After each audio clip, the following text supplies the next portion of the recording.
Hello, Children's Museum of Houston virtual visitors. I'm Jason Hammond, and I am the ACE team manager here at the Children's Museum, which means I'm normally out in the public arena doing different science activities for kids at schools or for Boy and Girl Scouts or any other kind of group that wants our services. But today, I'm actually going to be doing an activity for you from the office that I work in. As you can see, my office is full of stuff.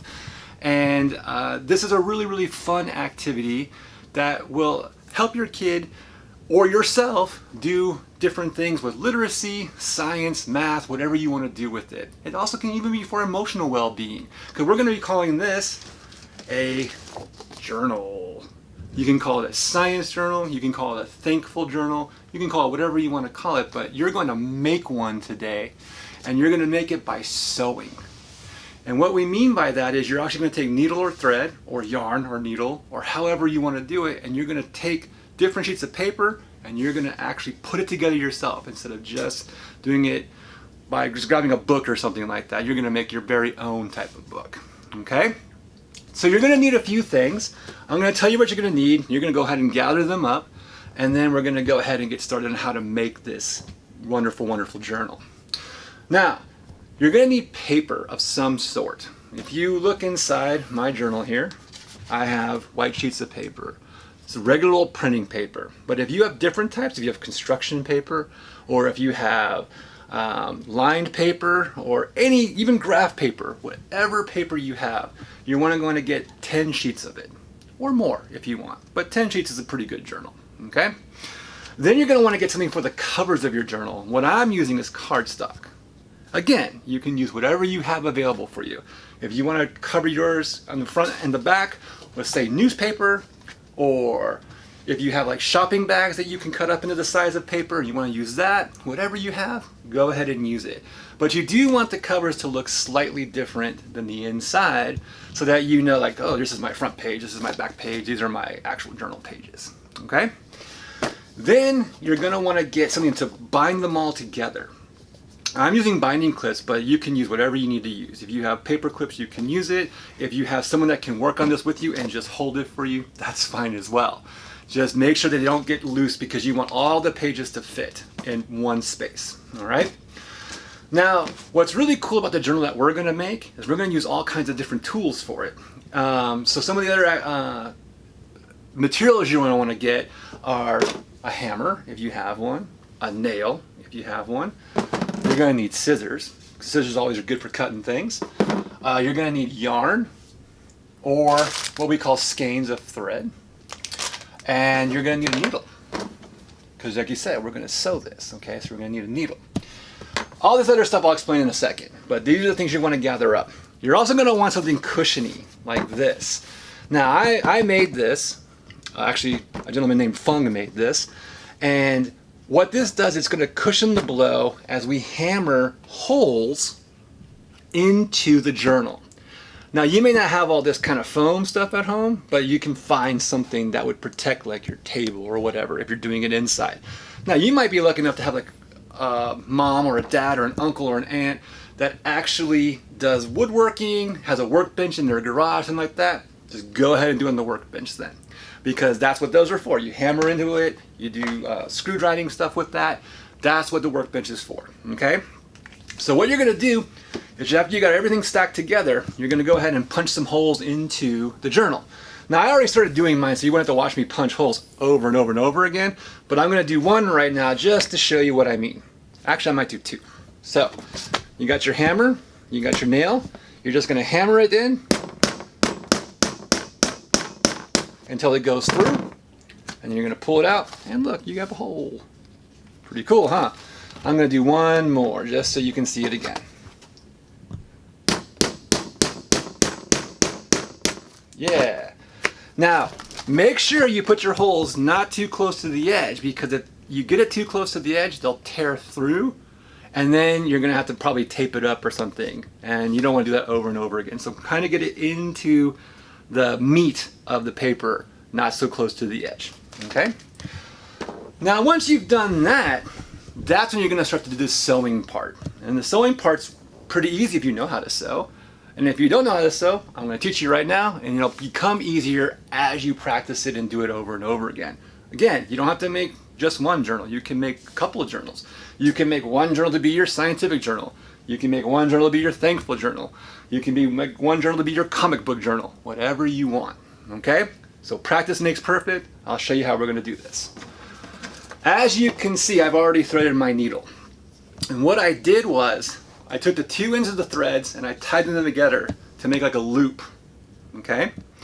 This way is when I start to sew, I don't lose my thread to the loops that I punched out with the hammer and nail and have to start over. You'll see what I mean in 1 second. Sewing's pretty easy at this point. All you gotta do is you start at one hole. You can start from the back and put your needle like this, or you can start from the front and put your needle like this. Doesn't matter. What I'm going to do is I'm going to do something called a double stitch. I'm going to have a stitching on the front and on the back. And I'll show you what I mean in a moment. So here's how you start. Just go ahead and take your needle and thread, or needle and yarn, and go ahead and pull it through. Just get all the way to the edge here and then very carefully pull. You don't want to pull it too hard because you might pull your loop through. Then if you look in the back here, my next loop, I'm just going to go ahead and go through it again. And again, very carefully, you're going to go through it. Now, you can see I have a stitch in the back. I don't have a stitch in the front yet. To make a stitch in the front, I go to the previous loop, push it through, come back up again. And again, very carefully. Now you see I have a stitch in the front and a stitch in the back. And I'm just going to go ahead and get my whole journal sewn right now. So give me 1 minute.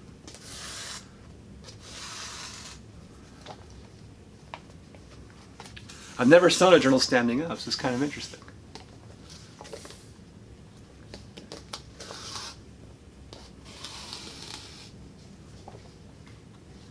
Try not to poke yourself if you are standing up. These big needles I have here, if you have a big needle like this, they're not as sharp. The smaller the needle, the sharper it is. So if you have a bigger needle, you might want to use that just so that you don't, if you do poke yourself, it doesn't hurt all that much.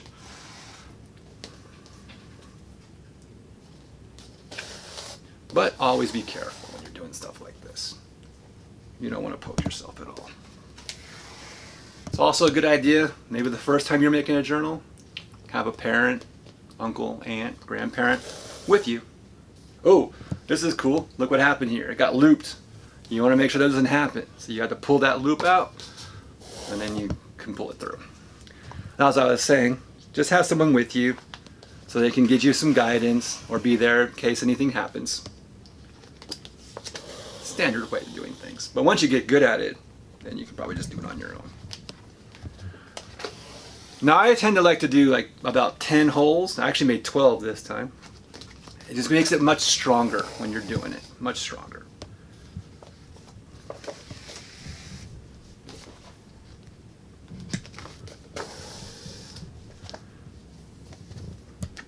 Oh, almost got it looped again. But when you get really good at it, it doesn't take very, very long to sew it, even doing a double, look at that, doing a double stitch. And then my final one here, and then I'm going to go one more this way, hopefully not get it caught, and then look, stitch on one side, stitch on the other side. But we're not done yet. Last thing we have to do is we got to tie this off so it doesn't come unraveled. So what you do here is you go underneath the stitching, and you'll notice you have a loop, and you go through the loop. And then you go underneath a different thread of the stitching. You have a loop, and you do it again, and you can see you're going to start to get a little knot going. And then you just go back through the same one you did previous. Go on through, and there you go. You have it pretty well tied off at that point. But there's one last step that I do. And look how much thread I have left. It's better to have more thread at the end to have less thread so you can do this part, okay? So give yourself a lot of thread or yarn or whatever you're using. You can cut it off right there. I take these two ends and I'm going to tie them off. And I always do a double tie so that it's really, really secure because I do not want my journal to unravel. And there you go. Now, after all this time, I'm going to now take these binding clips off. And look, I open my journal now, and the pages don't fall out. They all stay inside. And you have all these different pages that you can write in all the way through. Okay. Now what is a journal for? Well, it's for a lot of things. Let's say you go outside and you're looking around the sidewalk, your garden, wherever, and you find all these different rocks. Pick them up. Grab yourself a pencil. Grab yourself some markers. You go ahead and draw those different rocks. Color them into different colors and describe how those rocks are different from each other.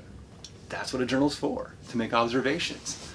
Let's say you're sitting outside and you see a cat walk by, or a dog walk by, or a squirrel climbing a tree, or a bird flying overhead. Write about their behavior. Write what they look like. See if the cat comes back certain days. See if the bird comes back at certain times. Think about stuff like that. Let's say it's night. You're outside. You're looking at the moon. See how the moon changes day by day. Put that in your journal. It's really good stuff. Typically, a lot of people think of a journal as a place to write things in, like what they did during the day, how they felt during the day. Do that as well. Your journal is your journal. You do whatever you want with it. Go ahead and write like, oh, this morning I did this, and then this afternoon I did this, and this evening I did this, and write about how you feel and what you're feeling for the next day and what you think you want to do the next day. Stuff like that. Sometimes journals can be used for drawing purposes, diagramming. Go ahead and do that. Go ahead and draw things that you like. Create yourself a story, create yourself a comic book character, and put it inside your journal. That's what this is for, to record your thoughts, your feelings, whatever you want. And this is not just for the kids. Everyone can have a journal, and you can all sit together and have journal writing at some point, and you all can share different things about your day. Now, the one thing I do want to point out is my journal could be anybody's journal at this point because I don't have my name written on it. I don't have anything to signify it's mine.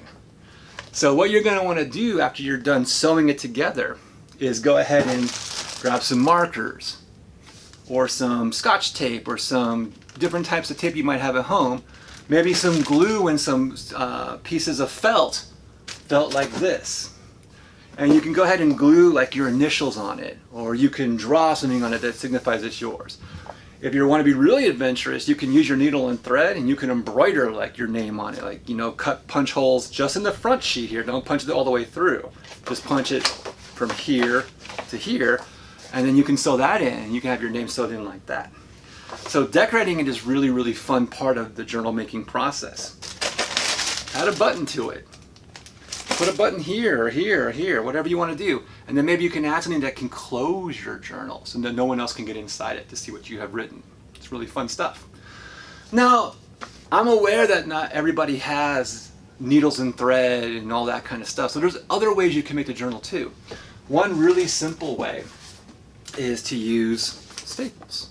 You can just staple it down the middle. And this is a different way you can make the journal. You know, you can take your sheets folded in half and have a journal like this. Another way is how we did it before, and you can staple it here on the side, and it's the same thing. And you have your journal ready to go. Okay. You can use glue if you want. You can just glue the front and the back page like on the edge here, and you can do it. Okay. There's also different ways you can sew it. If you notice, I sewed one like this as well, you know, down the middle here. And on the inside, it's in the middle, and then you can turn your pages. Everything's cool that way, okay? So there's all these different journals you can make, and you can explore different ways of making it, and that's the whole idea of making, is to actually take what's available to you and figure out what you can make with it. And that's a really good lesson to learn because that's the first step to becoming an engineer. And engineers are doing really great work helping us to get to other planets, helping us figure out how to move and transport differently, you know, how to build buildings better than they are built right now, all that kind of stuff. So this is their first step to engineering, and it's a really good way to go. So In closing, it's Jason. That's Making a Journal. Can't wait to see you back at the museum here, and I hope you all have a really great day. Thanks.